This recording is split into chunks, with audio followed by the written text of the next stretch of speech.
Kahit sino maa-amaze talaga sa cabinet na ganito kaganda. Hey, what's up guys? Welcome back to our channel. Samahan niyo akong mag-unbox ng aking foldable cabinet.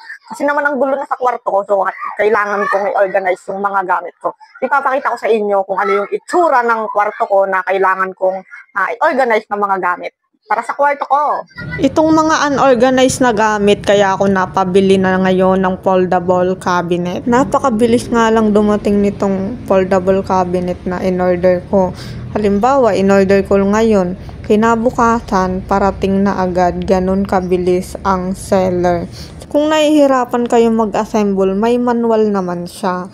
Meron dong nakalagay na step 1, step 2, step 3, 4, 5. So, ayan, bawat ano nga pala, compartment, may plastic siya. Ayan, meron siyang 5 gulong at spare yung isa. 4 na compartment nga pala yung inabail ko para mas marami ako mailagay. Let's start paano i-assemble. Ayan, bawat magnetic lock dun sa pinto ay may spare na nilagay si seller, and dun sa gulong may nilagay din si seller na spare. So ayan, napakadali lang, hindi ka na mahihirapan i-assemble, pagkakabit-kabitin mo na lang siya.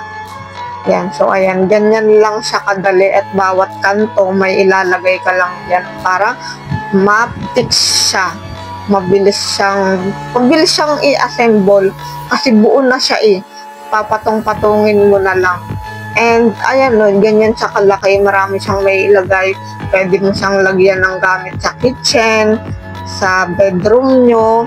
Ayan, kulay transparent yung inano ko para nakikita ko kung ano yung laman sa loob, para naaalala ko kung ay doon nakalagay yung gamit ko. Ganyan, transparent.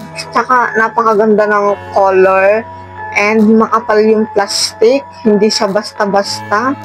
Solid gamitin kasi marami ka nang may ilagay sa loob. So ayan yung mga spare ng lock dun sa pinto. So ayan, kulang na lang ay gulong. So ikabit na natin yung gulong. Ayan, maliit lang yung gulong at napakadali lang din ikabit.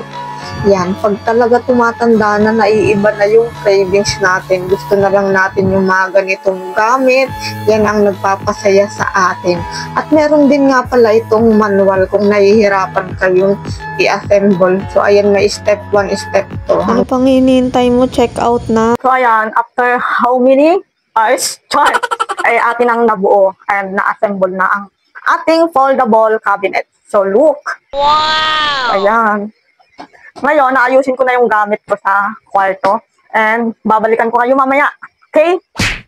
Naaalibadbaran nga ako dito sa kwarto ko dahil nga napakadaming kalat ng kwarto ko, and hindi ko na nga alam kung paano ko yan naayusin. Kaya I decided to avail a foldable cabinet para naman maayos ko siya paunti-unti.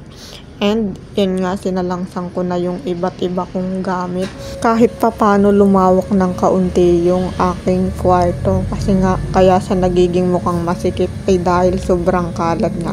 At ito na ngayon yung itsura nung naayos ko na. So ganyan na, hindi na siya masakit sa mata kapag tinitingnan nyo.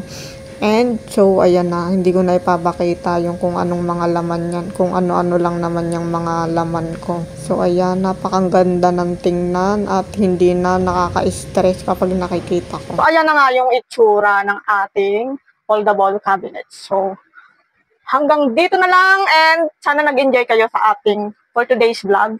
So thank you so much for watching, and see you in my next one. Bye-bye!